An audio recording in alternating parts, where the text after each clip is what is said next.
విజయనగరం జిల్లా కలెక్టరేట్ సమీపంలో జ్యోతిరావు పులే 135వ వర్ధంతిని నిర్వహించారు. ముందుగా జ్యోతిరావు పులే చిత్రపటానికి పూలమాలలు వేసి ఆ తర్వాత పులే దంపతుల విగ్రహం వద్ద జిల్లా కలెక్టర్ నివాళులర్పించారు. మహాత్మా జ్యోతిరావు పులే అందరికీ ఆదర్శనీయులని కొనియాడారు. అణగారిన వర్గాల అభ్యున్నతికి పూలే కృషి చేశారని పేర్కొన్నారు. సమాజంలో సమానత్వాన్ని పెంపొందించేందుకు ప్రయత్నాలు చేశారని, ఆయన అడుగుజాడలు అందరికీ ఆదర్శమని అన్నారు. ఈ కార్యక్రమంలో వివిధ శాఖల అధికారులు, సిబ్బంది తదితరులు పాల్గొన్నారు. అణగారిన వర్గాలకి జ్యోతిబా పూలే గారు, సావిత్రి పూలే గారు చేసిన సేవలు మనం ఎప్పటికీ మర్చిపోలేము.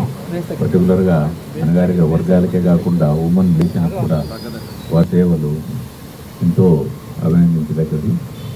ఆల్మోస్ట్ 135 సంవత్సరాలు అయిపోయినా కూడా మా అనుభవాన్ని మనం ఇంకా గుర్తుపెట్టుకున్నామంటే